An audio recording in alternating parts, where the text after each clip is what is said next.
and welcome to As Goes Wisconsin. So glad to have you joining us in Eau Claire and Green Bay, and the place where I have never been, which I know I will love when I finally get up there, from our station in Amory, Wisconsin. It's the Lake Air. Thank you for joining us. It's Thursday at 11:06, and that means it is time for our public cervix announcement. Dr. Kristin Lyerly is with us. Good morning, doctor. Hi, Doc. Hello again. We cannot hear you. Hello. Can you hear me now? There we go. There we go. Now we can hear would you. think I would know. Hey, maybe we should do a live broadcast from the brewery up in Amory, which is fantastic. You've got to get there. You've been to Amory? Oh, yeah. I rode my bike through Amory. I'll be darned. I've never been there either. It's one of those places that I've never been, like Vancouver, British Columbia. Oh, I know I would love it there, and I've never been, and I feel the same way about Amory. So we'll have to go bike riding, and then we'll go drinking.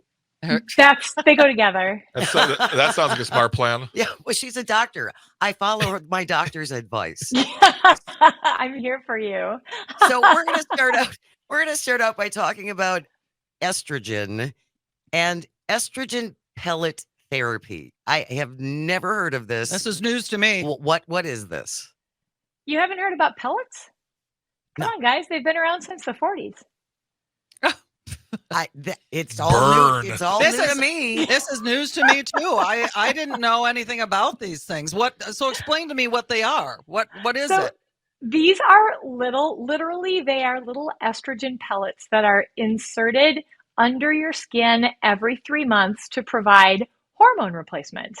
And they are not uncommonly used by people who aren't super excited about what the conventional treatments are out there. So they'll seek out other providers who are compounding their medications, and they're doing things like saliva testing and things that aren't considered like conventional traditional medicine. And it sounds pretty straightforward, but there are problems when you compound things, combine things, and then inject them under your skin. Can you imagine? I can imagine. I just did. So I want to make sure that I'm understanding this. So the whole point is to affect your symptoms of menopause. Is that what that's what this is about? That's exactly what this is about. When this first came about, there were, medicine has really evolved a lot in the last 100 years, especially in women's health when everything was super taboo. So there were women who didn't have their ovaries and they were suffering mightily, as many of us understand. Like, women suffer often with menopause.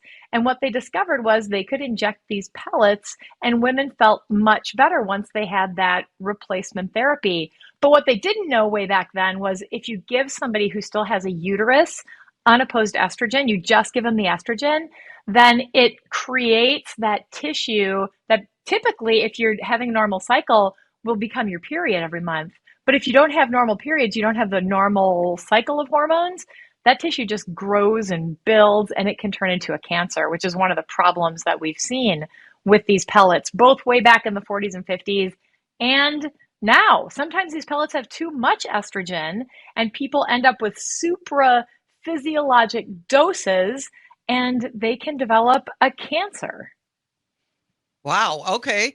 Where can you get these said pellets? Well, typically, conventional doctors, like board-certified OBGYNs like me, we offer other alternatives. We offer pills, patches, sprays, rings. There are lots of different ways that you can get these hormones into your body. The pellets are typically offered by alternative providers. So people who are maybe lifestyle medicine docs, or, not necessarily your mainstream folks. And, to be very fair, pellet therapy can work for some people, but it does need to be very carefully monitored. And you have to make sure, if you're choosing a compound pharmacy for any medication, not just hormones, not just estrogen, but for any medications, you need to make sure that that therapy is, or that that pharmacy is reputable, because they are literally making your medicines there at the pharmacy. This is not something that goes through the whole FDA process. It's not something that's regulated or monitored. It is something that they are kind of making in their kitchen. So you want to make sure that they are a good, solid provider before you start injecting something in your body that's going to stay there for 3 months. Our guest is Dr. Kristin Lyerly. She joins us every Thursday for our public cervix announcements, and we're talking about estrogen pellet treatments. I don't know. I went through menopause, and it wasn't great, but I didn't. I mean, I don't know. See, my mom suffered. Did she? Yeah, my mom was terrible. Mine was just lengthy. It just never was ending. You know, it was one of those things that just is like, oh God, I got another hot flash. Really? But I mean, Yeah. but my mom did really suffer. She really had trouble with menopause. And was it the hot flashes? It was the lack of sleep. It was the hot flashes. It was the, she was edgy. She was, anxious. You name it. That was what happened. So I don't know. And this probably would have been something that would have been an advantage for her. Yeah. Again, For sure. I had the hot flashes. I was certainly not any crankier than I am normally. I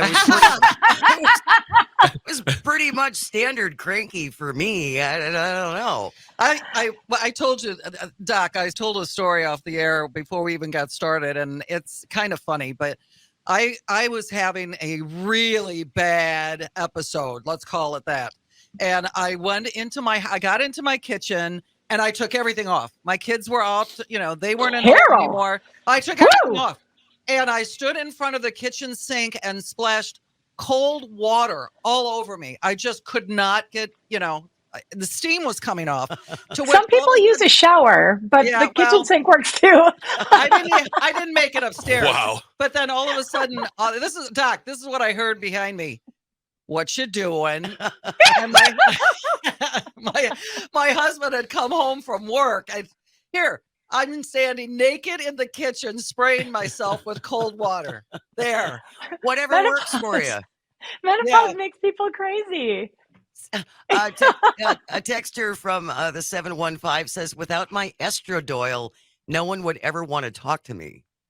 Yeah. Oh. Okay. I'm telling you, the symptoms that some people just glide through it and it's no problem. Some people suffer remarkably. Hot flashes and night sweats. Night sweats keep you up. And if you're not sleeping, then you're cranky and you're anxious and you're not productive at work. And it can cause problems down the road. And it can contribute to things like blood pressure problems and heart disease and other medical issues. So those are two of the big things, but also vaginal dryness. That is a huge problem, and that's related to urinary tract infections and, of course, issues with comfort and sex. Well, so again, ultimately, talk to your doctor about this. There are options for you if you are.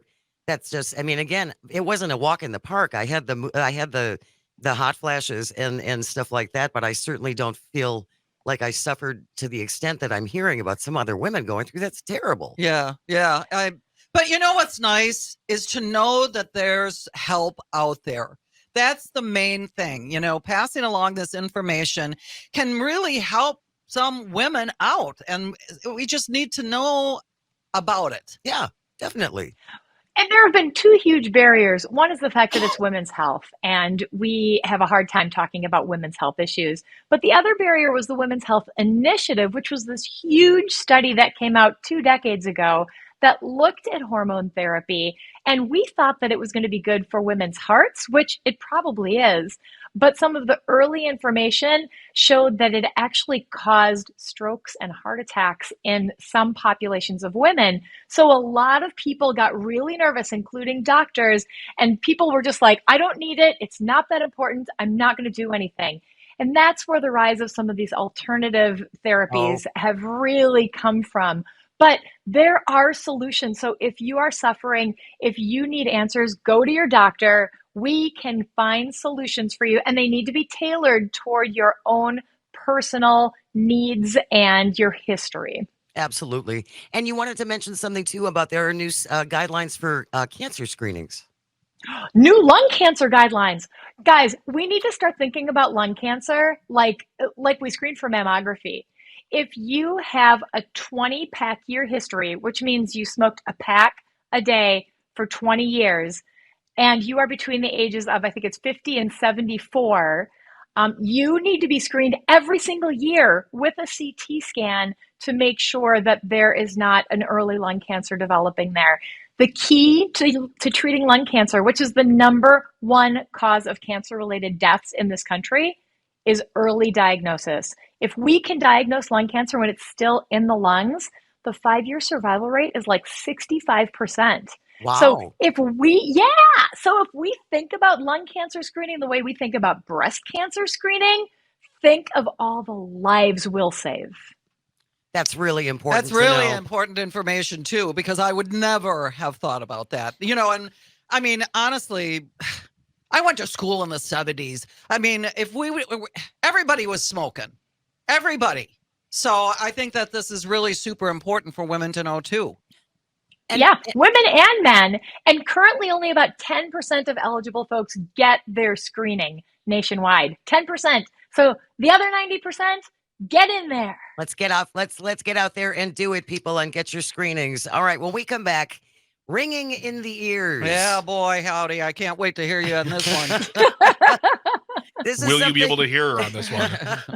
This is something that a lot of people struggle with. So when we come back, we are going to chat about the ringing of the ears. Stay with us if you can. You're listening to As Goes Wisconsin on the Civic Media Radio Network. Good morning and welcome to As Goes Wisconsin. Jane Matnair in for Kristen Bry, Carol Kane, and Greg Bach. Joining me in studio, Calvin is on the board, and we'd love to hear from you as well at 844-967-2789. I had a quick text from Gary. We were just talking about hormone estrogen therapy and hormone replacement therapy for women who are struggling with menopause. And Gary checking in from the 262. I'm glad I'm a man. We are too, Gary. Yes, we're happy you are. You know what, Gary? From one guy to another sort of guy, good job. And also, can I just note that nobody enjoyed that bumper music, I'm Every Woman, more than Greg Bach in the studio right now. You should watch the live stream. I mean, I'm telling you, you really should watch the live stream just for the chair dancing moves. And apparently yesterday was a good facial expression day. Great facial expression day. And I'm to my own horn for it. You get 4 hours of me chair dancing a day. That's right. You're producing now. Heck yeah. Heck yeah. All right. Let's move on to ears, Dr. Lyerly. Mm-hmm. And Carol has had I've had tinnitus or tinnitus, however you want to pronounce it, for a long time. My dad had it. My brother has it. My question for you is, one, I know that there's a certain amount of damage that I've done to my hearing just because of the fact that I've been in this business for 40 some years and I've worn headphones for hours and hours on end. But is there any kind of like hereditary influence when it comes to something like this? Oh, that's a really good question. I don't know about a hereditary influence directly on tinnitus, but there are underlying conditions that can contribute to tinnitus. So my recommendation, given how hereditary it's been, would be to talk to your doctor about it, especially if it's causing problems in your day-to-day life. If it's just little and it's kind of intermittent and it's not really bothering you, and it goes away, then don't worry about it. But if it's persistent and it's causing disruption or even just anxiety related to the tinnitus, you really ought to get it checked out. It could be an indicator of something more. And what can they do for tinnitus, Dr. Lyerly? There's not a whole heck of a lot that you can do. There are some supplements, some dietary changes, healthier living kind of stuff, but there's not like a silver bullet or a medication or even really a medical procedure that can treat it. The symptoms tend to wax and wane, and if there's an underlying condition, we can treat that. But for the most part, you just kind of learn to live with it. Boy, that's got to be really challenging. Woofers. It's mine's a concert all the time. I have a personal symphony that's going on all the time. And to tell you the truth, I've gone to see ENTs. I've had my hearing checked, and I was just told, get hearing aids. That's it. And Does do that they- solve the problem though? No, they don't solve the problem, but it probably can aid in your hearing, right, Doc? Yeah. Yeah, I mean, it certainly can help some people. Hearing aids don't work for everybody either, but if your main problem is hearing loss, hearing aids can help. If your main problem is that constant ringing in your ear, whatever that sounds like to you, that's hard. That's really troubling, and it can create other issues like anxiety, depression, frustration, obviously. So that's tough, Carol. Oh, I'm just kind of used to it. In all honesty, I mean, it's been going on for so long that I just kind of resign. What am I going to do? Right. It's just part of what you have to deal with. It's part of the charming Carol that I am. It's part of the whole Carol package. There are some things though that people can do, maybe not for you because it sounds like this is hereditary. So who exactly knows whether it was handed down or if it was environmental? But for those of us who are exposed to loud sounds, even something like a leaf blower or a lawnmower, it's not a bad idea to wear hearing protection. Musicians often will wear hearing protection, like, drummers, or if you go to loud concerts, it's not unusual for people to have earplugs that they wear. I was on the drum line in college and we all had earplugs that were issued to us. We weren't great about wearing them, but that would have been smart back then. But even something like a hairdryer can be really loud. Like if you're a hairdresser and you're constantly faced with, loud hair dryers, that can even cause a problem. So if you recognize that you are going to be in a situation where you're being exposed to something louder than 70 decibels, not a bad idea to wear something to protect your hearing. 844-967-2789 if you have a question or you want to chime in with Dr. Kristin Lyerly during our public cervix announcement. Sandy from Milwaukee is on the phone. Good morning, Sandy. Hi. Hey, good morning. I love the conversation about tinnitus or tinnitus or however you choose to pronounce it.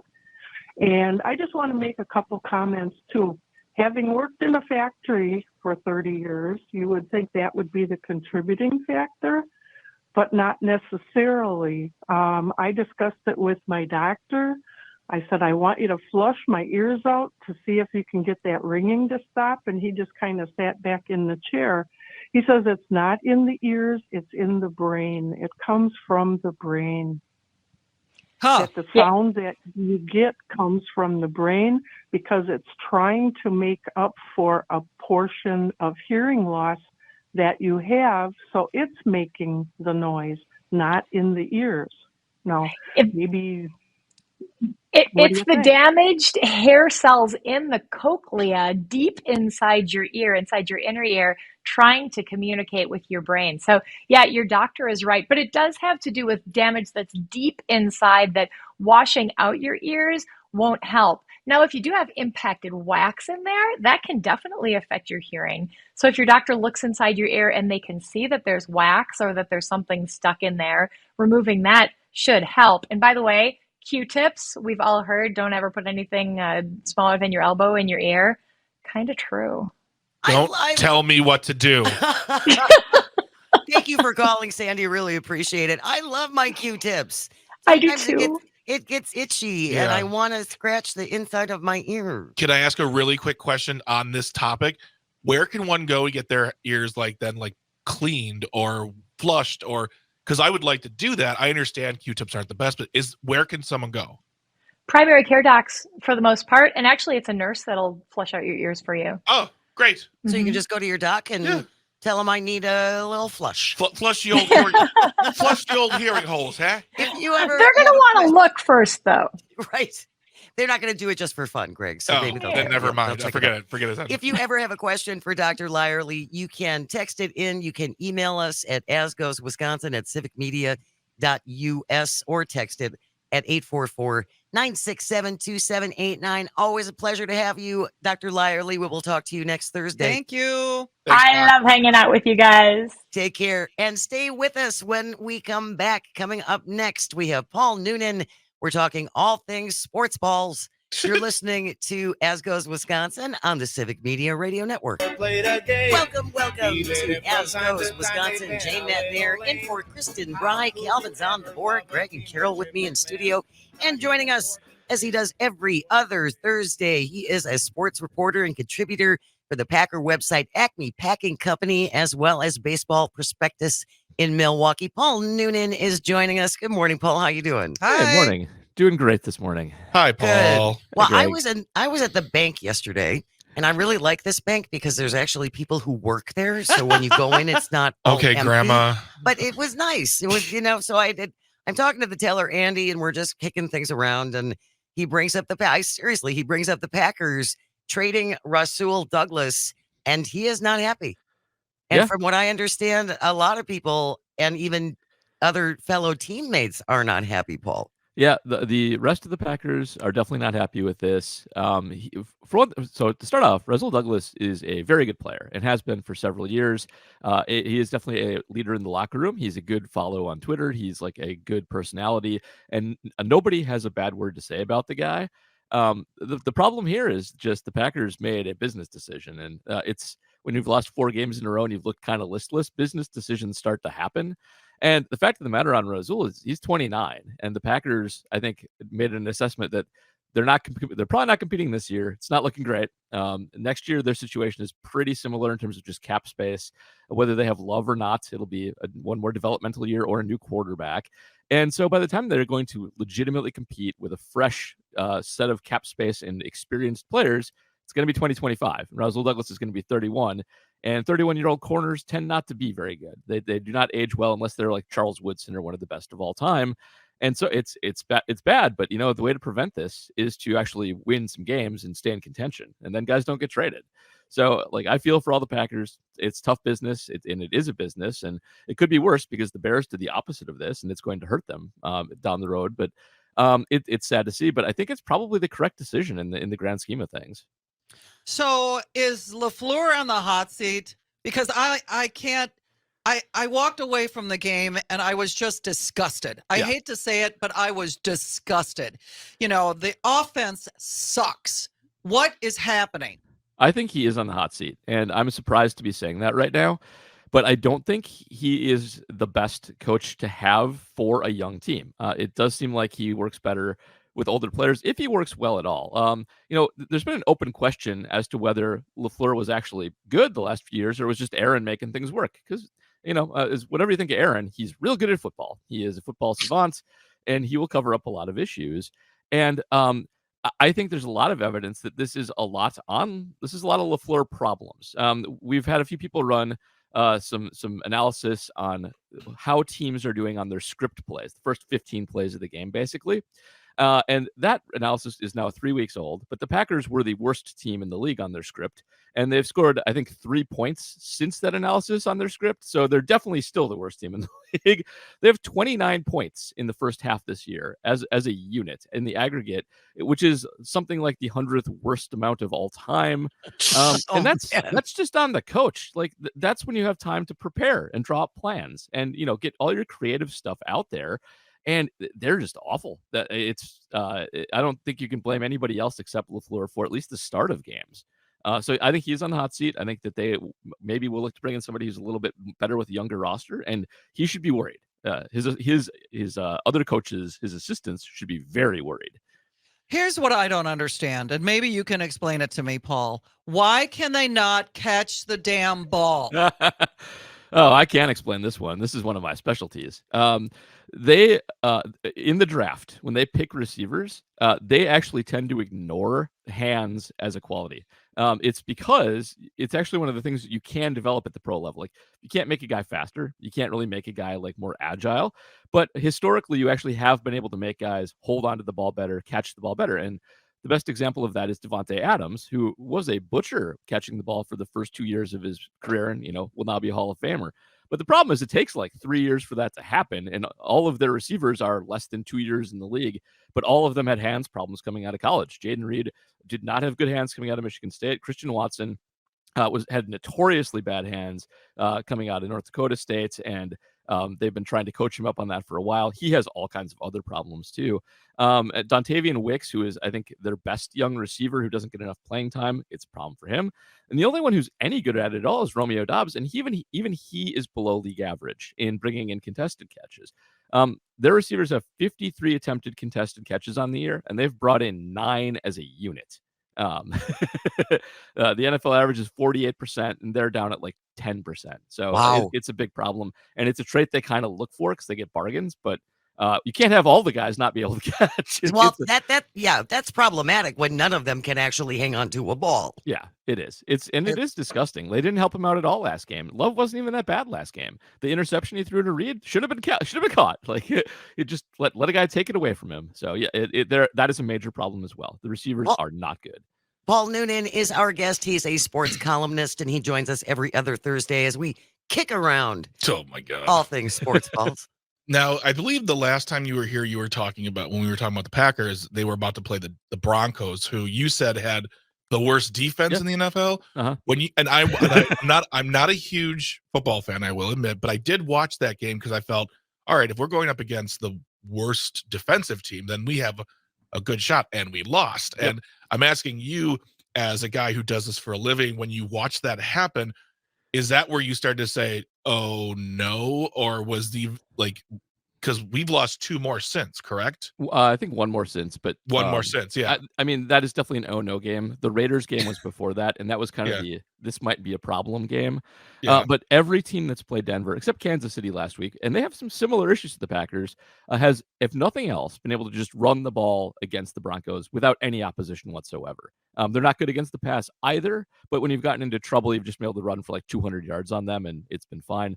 Packers couldn't do that. Their offensive line has been terrible run blocking. Aaron Jones has been hurt and limited, and A.J. Dillon has been his own kind of problem, so they couldn't capitalize on that for the Broncos. And then same old in the passing game. They just couldn't take advantage of weaknesses, which has been an ongoing theme. Like, I do a breakdown podcast every week of the opposing team's weaknesses on defense, but like it's kind of unsatisfying because it's barely mattered. The Packers just can't take advantage of any weaknesses. Like it happens every week. Like they're handing us the ball. What do we do? I don't know. Just put it on the ground. I have no idea. Great. You're a subpar player. Come on, join the Packers. So what's your prediction for this Sunday, Paul? So I think they'll probably lose this game. However, this is another in a stretch where they should win.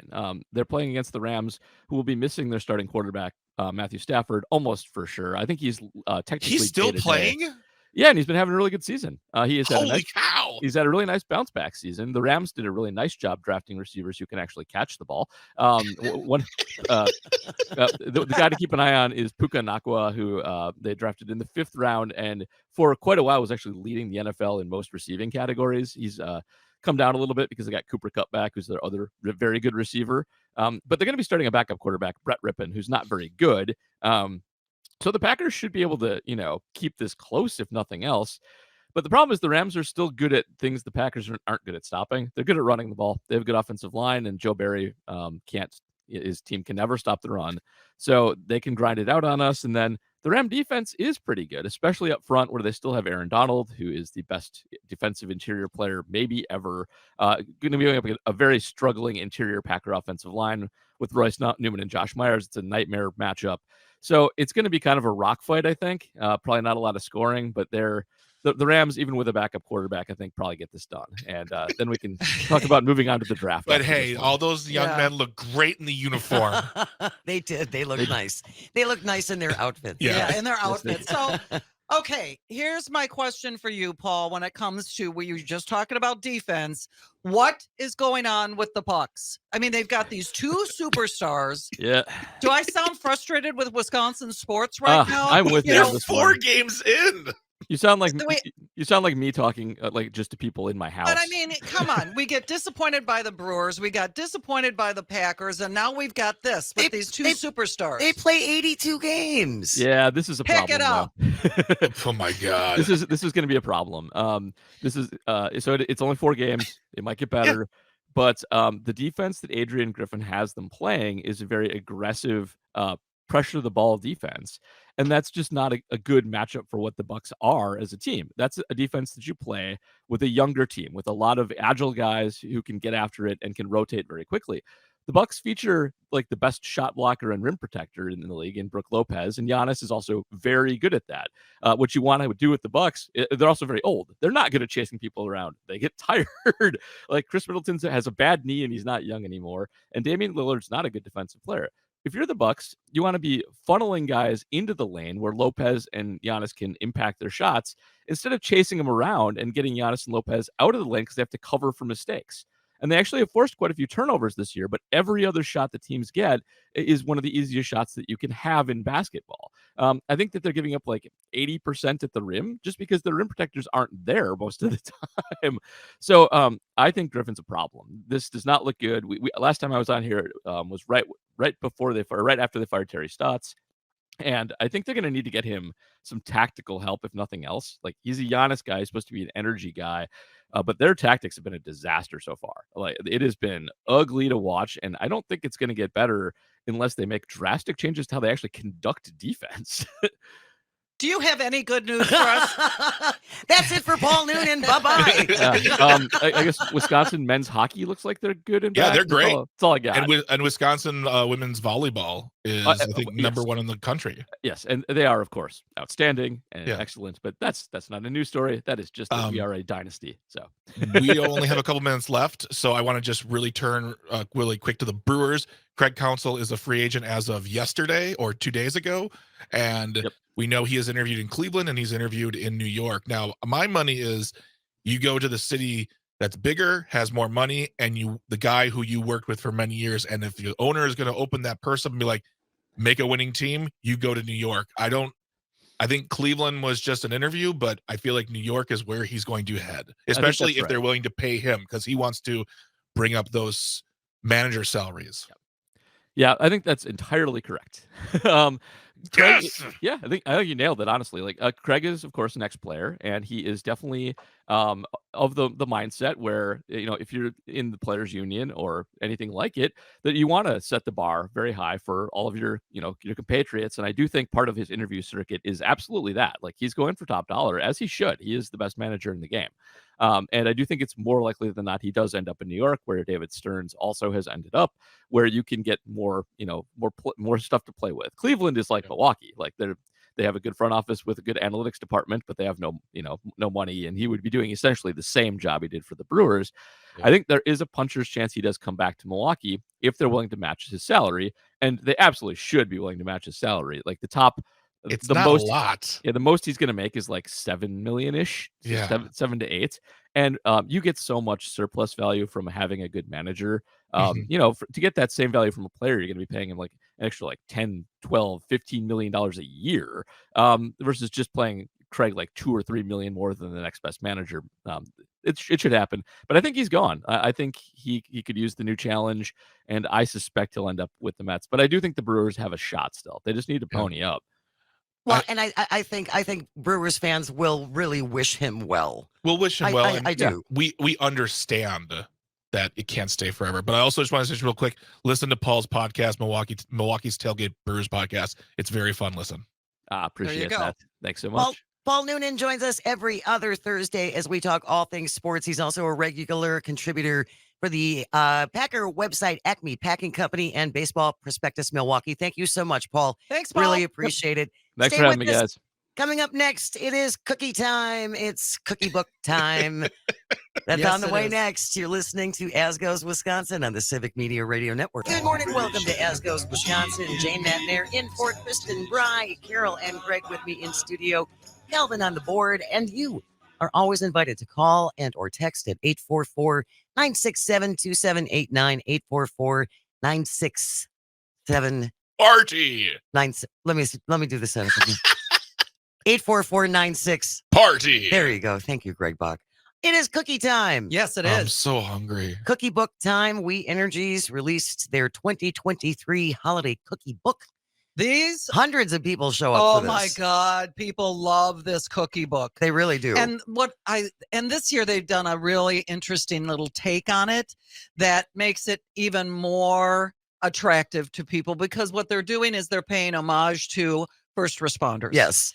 And we've got recipes from all over the place, from 911 operators, Dispatchers. right, officers. Exactly. All of them. It's terrific. And this is also the first year that the We Energies cookie book is including cookie recipes for dogs, Oh, for dog biscuits? for dog biscuits. Oh, that's a Puppers. great idea. It really is. It's a wonderful, wonderful idea.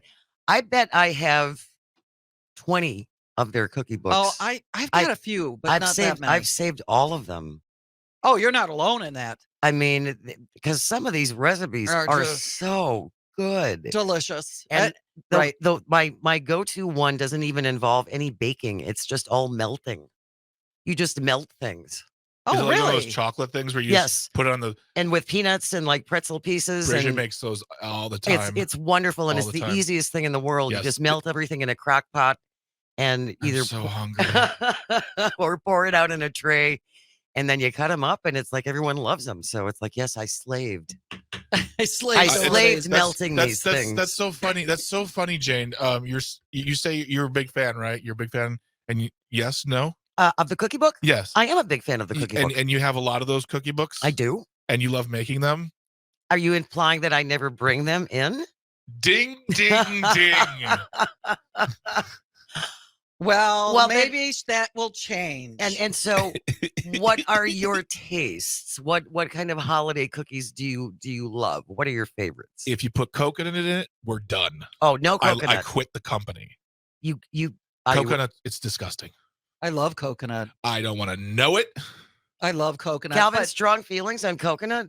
yeah, I just I'm like I like the caramel delight Girl Scout cookies, You're no son of mine. Get out. but besides that, I'm not a huge fan of coconut. Like I don't like almond joys or anything like that.